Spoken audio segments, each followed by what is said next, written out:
Bonjour à tout le monde, j'espère que vous allez bien, j'espère que tout se passe bien pour vous en ce moment.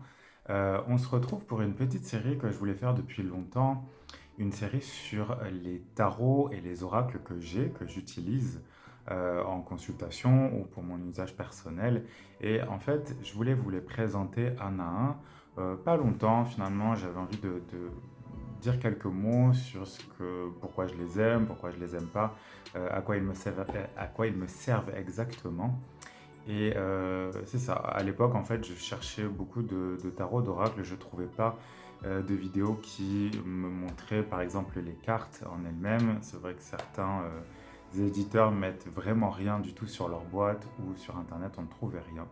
Et je trouvais ça un petit peu dommage. Il y a beaucoup de jeux que je n'ai jamais achetés parce que finalement je ne savais pas à quoi ça ressemblait et je trouve que, enfin personnellement, je trouve que les images sont très importantes pour faire le choix d'un tarot ou d'un oracle. Donc je lance ça, il y aura certainement plusieurs vidéos, c'est sûr même. Il y en a plein qui sont en préparation par rapport à ça. Je vais commencer aujourd'hui avec le jeu que j'utilise le plus souvent en consultation. C'est d'ailleurs celui que vous retrouvez sur les tirages de libération émotionnelle du mois de février. D'ailleurs, si vous n'êtes toujours pas allé voir votre signe solaire, ascendant et lunaire, je vous invite vraiment à aller voir les tirages que j'ai fait pour ce mois de février 2024. Mais évidemment, c'est valable pour n'importe quand, puisque ce sera des tirages qui seront vraiment faits tous les mois. Donc le premier jeu que je vais vous montrer, c'est le tarot de Thoth d'Aleister Crowley. Euh, j'ai pas la boîte ici parce que le pauvre, il a vraiment vécu longtemps, mais voilà le dos du jeu.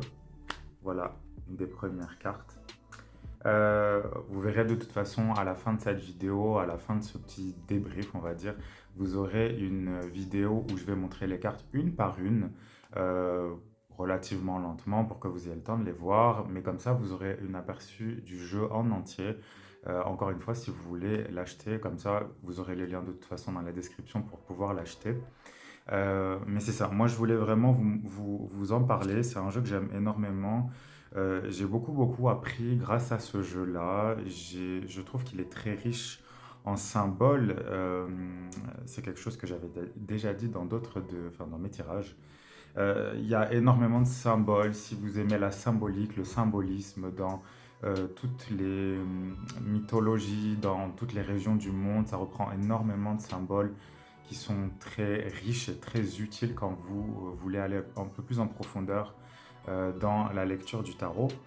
J'aime aussi le fait que, alors par exemple, les arcanes majeures sont toujours reliés, comme dans beaucoup de tarots maintenant, à des signes du zodiaque ou à des planètes ou même à des éléments. Euh, donc ça, je trouve ça intéressant. Et tous les arcanes mineurs, je trouve ça intéressant aussi pour avoir des nuances dans les arcanes mineurs, parce que parfois, on a l'impression que certains se ressemblent, ce qui n'est pas faux. Mais on va avoir des correspondances astrologiques avec la carte. Par exemple, là, j'ai le 7 d'épée et en fait, on a toujours en haut une planète, en bas un signe qui correspond. Donc la planète dans le signe.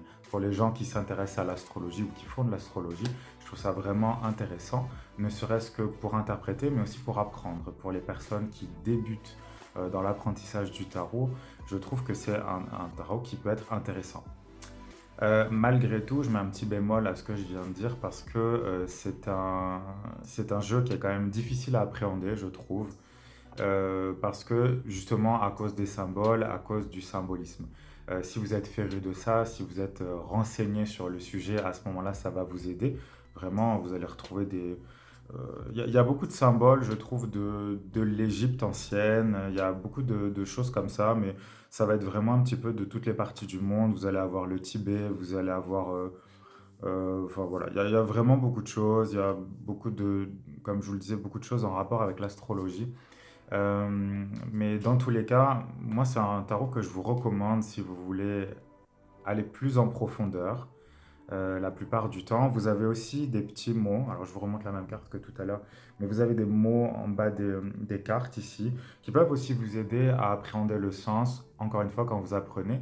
Mais moi, je trouve que ça donne aussi des nuances par rapport à d'autres tarots.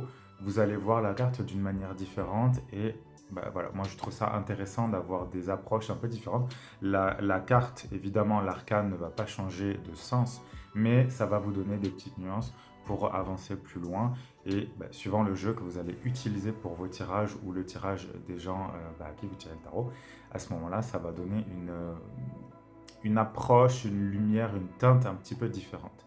Donc voilà, bah, c'est ce que je voulais vous dire sur ce tarot-là. Donc le tarot Thoth d'Aleister Crowley. C'est un jeu que vous pouvez retrouver en édition française. Il y a plein d'éditions différentes. Euh, les cartes sont un petit peu grandes. Moi j'ai des grandes mains et c'est vrai que des fois pour battre les cartes c'est un petit peu compliqué. Donc c'est sûr que les gens qui ont des petites mains, c'est peut-être un petit peu plus compliqué. Mais sinon je trouve que c'est vraiment un super jeu. J'aime beaucoup les dessins, j'aime beaucoup les images. Euh, qui sont parlantes sans plus, ça dépend des fois, c'est peut-être un petit peu moins évident qu'un autre tarot, mais dans tous les cas, je vous le conseille vraiment. Vous le retrouverez très souvent certainement dans mes tarots, dans les tirages que je mettrai sur YouTube, puisque c'est un jeu que j'utilise la moitié du temps dans mes consultations. Mais voilà, c'est tout ce que je voulais vous dire. Je vous laisse avec la vidéo qui suit, où je vais donc défiler les cartes une à une pour que vous ayez le temps de les voir. Elles sont normalement classées dans l'ordre. Je les ai reclassées pour vous. Gros cadeau. Et donc voilà, c'est tout. Bah, je vous souhaite un bon visionnage de ce qui suit. Je vous souhaite de toute façon une bonne journée, tout le meilleur pour vous. N'oubliez pas de liker, de commenter, de partager, de vous abonner. Ça va beaucoup m'aider moi. Et je vous dis à la prochaine fois pour un nouveau tarot ou un nouvel oracle. On verra. Bye.